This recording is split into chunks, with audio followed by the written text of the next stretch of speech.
Pradeep Joshi channel को subscribe करना बिल्कुल फ्री है। सब्सक्राइब करें और इस बेल आइकन को दबाएं हमारे नए वीडियोस सबसे पहले देखने के लिए।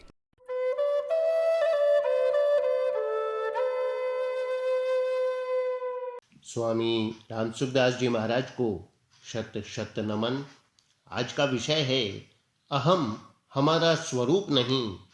महाराज जी के शब्दों में, जैसे हम कहते हैं कि यह शरीर है, यह हाथ है, यह पैर है, यह पेट है, यह मकान है, यह दीवार है, यह खंभा है, यह मनुष्य है, यह पशु है, यह वृक्ष है, तो ऐसा कहने का अर्थ होता है कि हम अलग हैं और ये अलग हैं। यह मकान है तो मैं मकान नहीं हो सकता। इसी तरह यह अहंकार है तो मैं स्वयं अहंकार नहीं हो सकता। इस प्रकार अहंता को इदंता से देखें।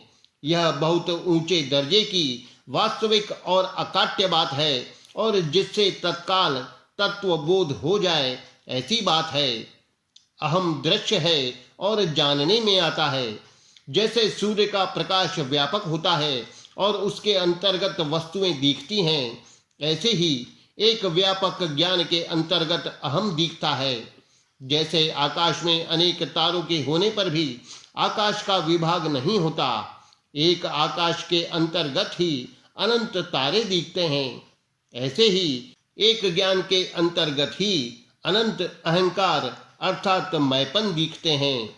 जैसे सब के सब तारे एक आकाश में हैं, ऐसे सब के सब अहंकार एक ज्ञान में हैं। वह ज्ञान हमारा स्वरूप है, अहम हमारा स्वरूप नहीं है। अहम को अपना स्वरूप मान लिया, यही गलती हुई है। स्वरूप तो अहम को प्रकाशित करने वाला है। जैसे हम आंख से सब वस्तुओं को देख सकते हैं पर आंख से आंख को नहीं देख सकते, क्योंकि जिससे सब दिखता है वही आंख है। ऐसे ही जिससे मैपन दिखता है वही तत्व है।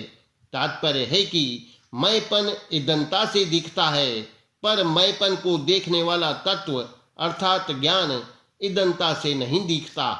जागृत, स्वप्न, सुषुप्ति आदि अवस्थाएं जानने में आने वाली अर्थात प्रकाश्य हैं। जागृत और स्वप्न में तो अहम रहता है, पर सुषुप्ति में अहम नहीं रहता, प्रत्युत अविद्या में लीन हो जाता है। वह सुषुप्ति भी जानने में आती है, अर्थात ऐसी गहरी नींद आई कि कुछ पता नहीं था, यह भी एक ज्ञान के अंतर्गत दिखता है। वह ज्ञान मात्र प्रतीति का प्रकाशक, आश्रय और आधार है।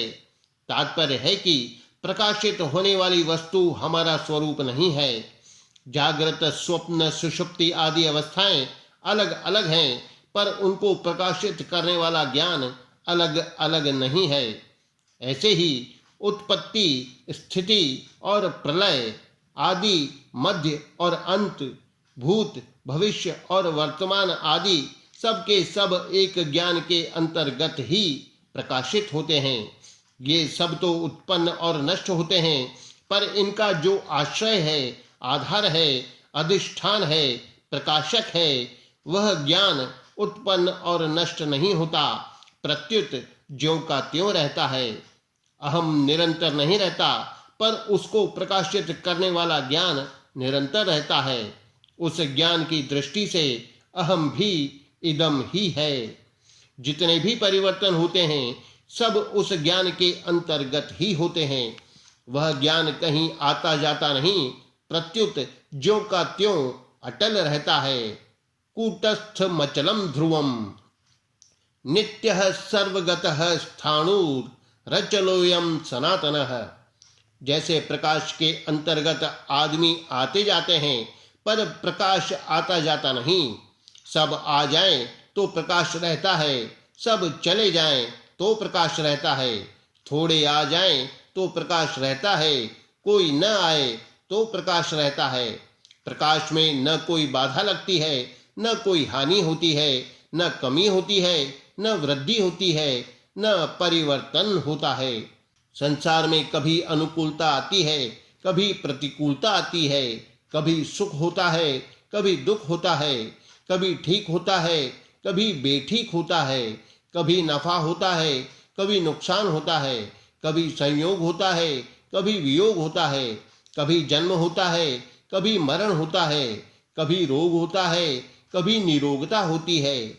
ये सब तो अलग अलग होते हैं, पर जिसके अंतर्गत ये सब होते हैं उस ज्ञान में क्या फर्क पड़ता है।